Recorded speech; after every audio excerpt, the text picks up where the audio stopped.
Good morning, buddy. How are you feeling today? Ramadan done. The celly, we right here, baby. We gonna make some magic tonight? He didn't run to royalty, or did he? French Montana's latest headline isn't a new single or a flashy collab, it's an engagement. Not just any engagement either. Reports say he popped the question to Dubai royal Sheikha Mahra bint Mohammed bin Rashid Al Maktoum, with the reveal landing around Paris Fashion Week in June 2025. You probably saw the ring before you saw the press release, because that diamond became its own trending topic, with outlets breathlessly pegging it at over $1 million. A few months earlier, French made his runway debut in Paris. A few months later, the engagement stories began to hit the US blogs and royal watch accounts in waves. For a rapper who spent a decade moving between bad boy history and global pop playlists, royal fiancé is a plot twist no one had on their 2025 bingo card. Now, for people who don't keep tabs on Gulf royals, Sheikha Mahra is a name you've likely seen in luxury lifestyle posts, equestrian shots, philanthropic events, and a very public Instagram divorce statement in July 2024 that made international news for its bluntness. That's part of what makes the French engagement so meme-ready. This is a high-visibility royal who controls her narrative, and she just tied it to a Bronx-forged, Morocco-born hitmaker with the diamond certification to match. We caught HIV like having like a lot of women. Oh yeah, let's just go down the rabbit hole of all the incidents. I'm just saying. You wanna know what's wild about that though? He faced that head up. He did. He didn't stop doing what he's done. Add in the ring reveal, the Fashion Week timing, and the paparazzi level curiosity, and the internet had enough raw material to write 10 different versions of the same story. Here's where the discourse gets loud. As French's relationship headlines heat up, Sean Diddy Combs has been living under the brightest possible legal spotlight. You remember the hotel surveillance video that CNN obtained, the 2016 hallway footage showing Combs assaulting Cassie Ventura, which went everywhere in May 2024 and triggered apologies, statements, and a wave of civil suits and criminal reporting. Fast forward to summer 2025 and a split federal verdict in New York. Combs was convicted on Mann Act-related prostitution counts, but acquitted of the more serious racketeering conspiracy and sex trafficking charges. He's been detained pending sentencing while his team pursues appeals, meaning the case keeps generating headlines and internet conspiracy lines at the same time. So when French pops up as engaged to a princess, a chunk of the internet stitches those two timelines together and says he's getting out of Dodge. That's the narrative, but is it reality? We'll separate the two. If there's a single celebrity voice that supercharged the gossip bloodstream, it's Katt Williams. Long before the 2025 verdict chatter, Katt's Club Shay Shay appearance and follow-ups painted him as a man on a mission, anti-establishment, suspicious of industry parties. I was trying to catch flashbacks because I don't really remember nothing like before 2019 like that. So I just... Why you don't remember now? Cause that was the year like I really stopped drinking. So it's like, you know, we used to have a lot of wild nights in LA. Ass quenching nights.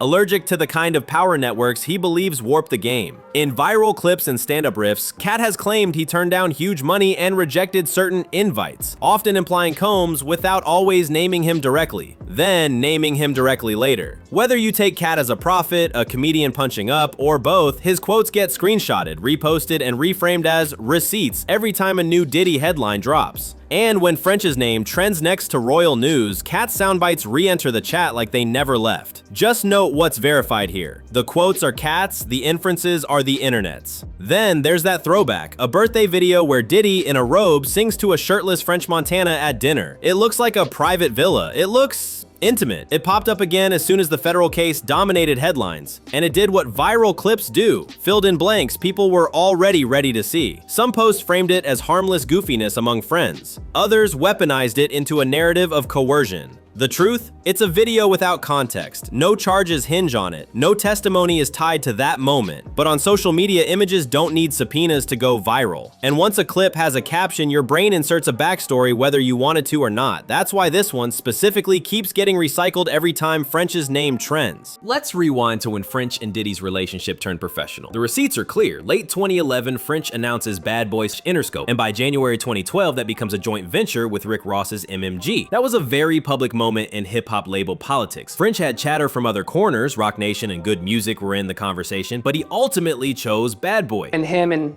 a guest would go to a hotel room or be at his home, his bedroom, and they would have intimate gatherings.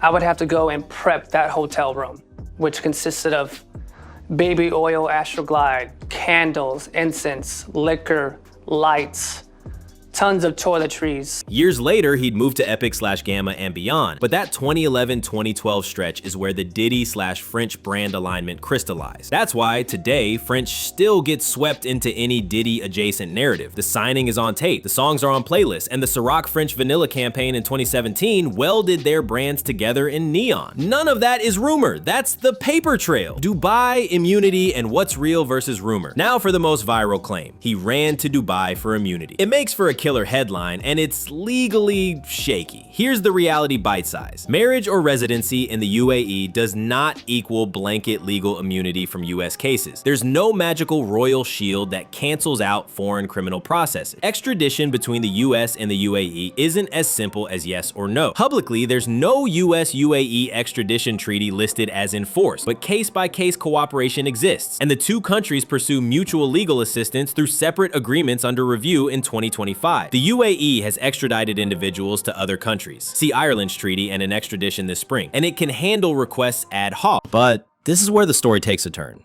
Because once you clear the legal myth, you're left with the timing optics. And optics are gasoline on social media. Put yourself in viewer mode. Diddy news crescendos in early summer. Late summer, French's engagement floods your feed with palace-adjacent scenery and royal-adjacent captions. If you already believe the worst about celebrities, the narrative writes itself. If you're more skeptical, you flag the difference between viral correlation and legal causation. Now, the diddler was, wishing him a happy birthday, but I want you to listen to what the diddler said after he wished French Montana a happy birthday.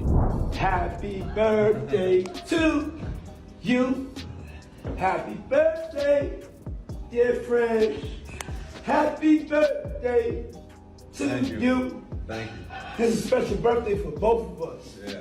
Either way, the story spreads because it's narratively perfect. A rapper with a mogul mentor past appears next to a princess with a very public dating history. The internet loves character archetypes more than facts. Let's talk psychology. Viral stories are sticky when they resolve cognitive dissonance. French Montana is both the guy who raps about unforgettable nights and the guy who raises money for global health initiatives, earns a diamond single, and shows up at Fashion Week. Sheikha Mahra is both a modern royal and an unapologetically public ex, someone who told millions in writing that her last relationship was over. Put them together, and your brain defaults to trope hunting. Power couple, escape hatch, social climb, mutual cover, true love. Each trope has a built-in audience. Each audience shares its favorite receipts. The birthday robe clip, the Ciroc campaign, the Cassie hallway video, a courtroom sketch. But receipts aren't all created equal. The court filings and verdict are facts. The 2017 vodka rollout is marketing history. The birthday clip is context-free content. And the immunity line? That's speculation, full stop. The overlooked detail and the real question? Here's what gets missed in the hot takes. Sheikha Mahra's agency. She's not a faceless tabloid figurehead. She's a high-profile royal adult who has already demonstrated she will go public her way when she wants to. If the internet's picture is that French Montana engineered a royal lifeline, it ignores the possibility that she chose him, period.